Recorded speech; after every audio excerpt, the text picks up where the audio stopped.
proses perencanaan. Kalau proses perencanaan program ya, Iya. Tergantung program apa yang mau. Perencanaan ini dalam kegiatannya atau Kegiatannya. secara nanti DP ekonomi, DP pembiayaan, termasuk pembiayaan. Iya. Karena di sini perencanaan ada perencanaan administrasinya, ada perencanaan untuk pembiayaan. Ibu dulu deh. Perencanaan program. Perencanaan program. program berarti Bu perencanaan rupa kayak RKAS begitu ya? Iya. Oh ya, kalau RKAS itu dia perencanaan misalnya tahun ini tahun 2023. Untuk perencanaan 2024 ini kita akhir September kemarin sudah ada perencanaan untuk program di tahun 2024. 2024 sudah direncanakan pada akhir bulan September kemarin. Jadi perencanaannya seperti Perencanaan itu karena kalau program biasa lebih langsung kepada pembiayaan kegiatannya. Kegiatan program itu pembiayaannya seperti apa yang dibutuhkan. Terus yang kedua, apa saja faktor yang menjadi pertimbangan dalam perencanaan program ini, program PLS? Faktor pertimbangan. Program apa yang mau dibikin? Apa Bu? Ya dukung. Ya kan faktor yang dipertimbangkan untuk perencanaan itu untuk memperhatikan daya dukungnya, ada SDA, DPSDM, gitu. Iya, maksudnya program dulu apa yang kita mau buat kan.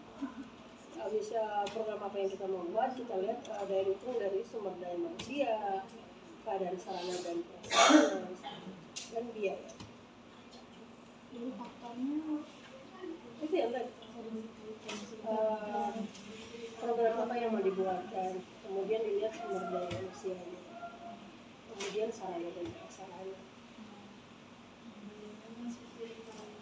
Jadi pertanyaan selanjutnya dari aspek organisasinya ya Bu.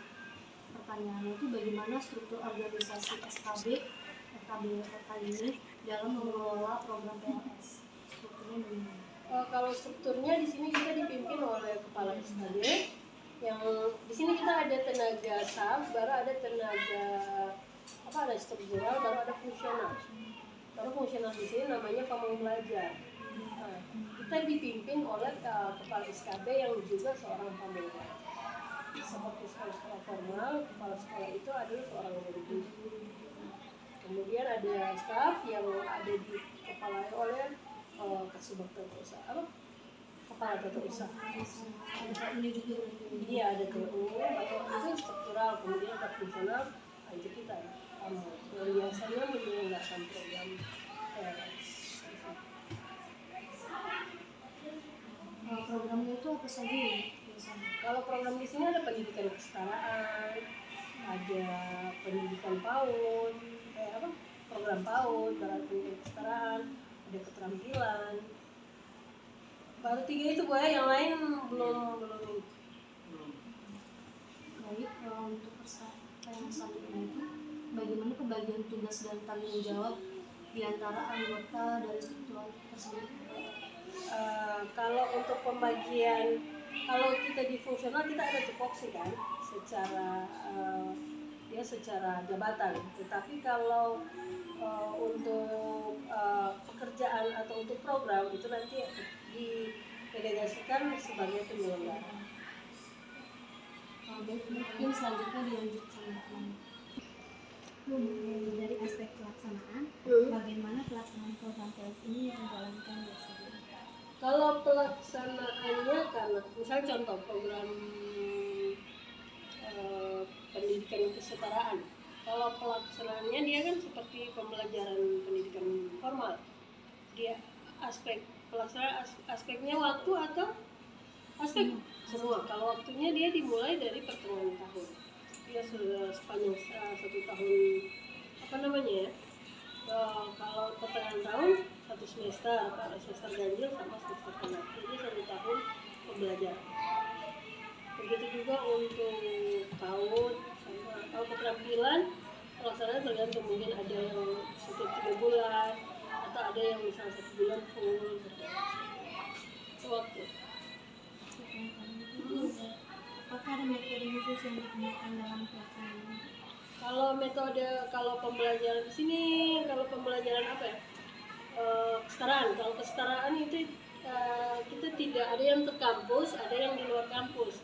Kalau yang terkampus berarti di dalam SKB. Pembelajarannya itu setiap hari, ada yang hari Selasa, hari Rabu sama hari Senin, Rabu sama Jumat. Dalam. Kalau yang di luar dikunjungi Selasa Kamis. Selasa dan Kamis. Juga hari Jumat satu kelurahan yang agak jauh itu tadi.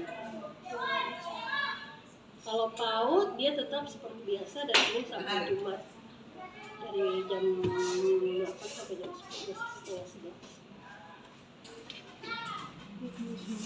Nah itu ada lagi? Dia suruh back yang video ya. Iya. Tidak apa, yang Tajul rajin.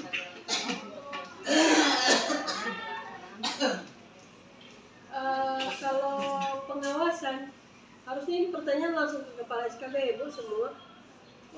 Jawab sana tuh. Untuk pengawasannya itu karena di sini ada kepala SKB, pengawasannya dari kepala SKB. Biasa dia pengawasan program sampai di mana pelaksanaan, dan itu berjenjang dia ke kalau programnya ke penyelenggara, baru penyelenggara ke pelaksanaan. Pengawasan 2, eksternal dengan internal. Oh, eksternal internal. Eksternal itu kepala SKB. Kalau eksternal dari dinas Pendidikan. Adakah tisu? Kita ada tisu. Yang punya ini mesti beli yang baru yang ini. Itu tentang itu sih kan. internal dan ada yang eksternal. Oh, beda-beda harga Itu kalau di kepala SKB, kalau eksternal dan di 20.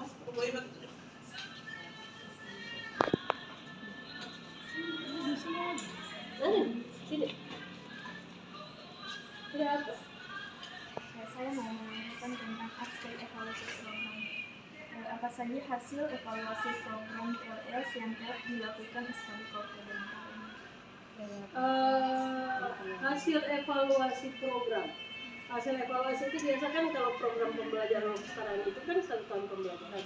Evaluasinya biasa di akhir tahun pembelajaran, biasanya itu dilihat dari kalau misalnya dari hasil program, kalau secara administrasi laporannya kegiatan-kegiatan, laporan kegiatan, kemudian dari hasil kegiatan secara teknis itu nilai-nilai dari peserta didik, atau maksudnya hasil pembelajarannya itu berapa yang bisa naik tingkat, berapa yang lulus, itu bisa dilihat. Pertanyaan kedua Bu, apa yang menjadi indikator keberhasilan program ini? Indikator keberhasilan program berjalan terus dan ada peningkatan misalnya dari jumlah siswa misalnya, atau ada dari perkembangan program, misalnya kita biasanya cuma ke kampus kan, kita bisa ada di luar lagi, ada beberapa tempat yang kita laksanakan luar, misalnya rumah-rumah di setiap kelurahan, kemudian ada di lapas mana, ada di satu kelurahan yang memang dikunjungi setiap kelurahan daerah sama kabupaten. Karena yang lain di rumah, yang berapa tempat itu langsung antar rumah.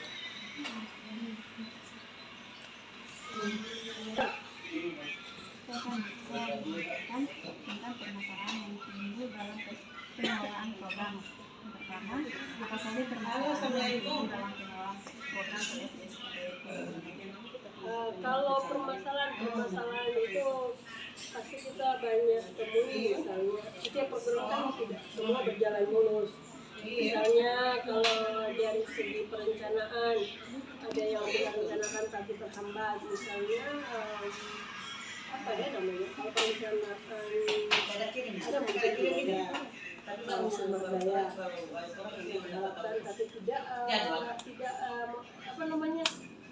apa yang kita harapkan tidak terlaksana, tidak tercapai. kemudian dari biaya, sumber daya, sarana dan prasarana seperti itu.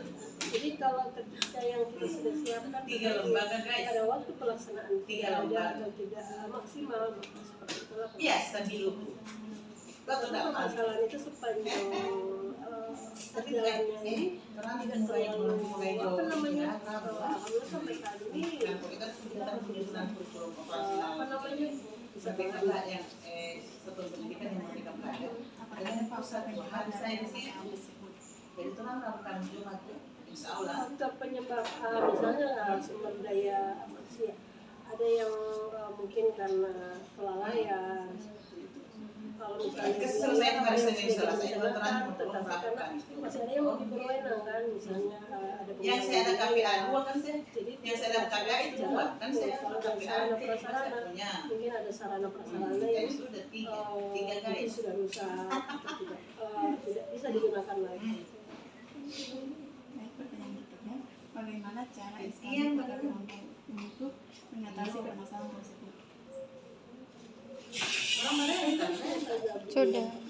rental. Iya, hal-hal yang seperti itu, maksudnya kita berusaha untuk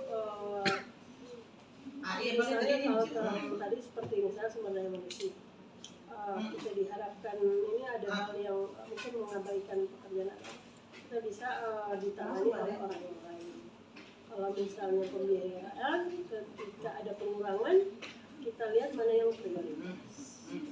Kalau sarana prasarana kita gunakan sarana yang layak atau di Kan boleh bebas tetap serang pakai itu. Tapi dulu deh, ini baru kesan. ada lagi Mungkin ini Bu, dokumentasi. Udah, dokumentasi.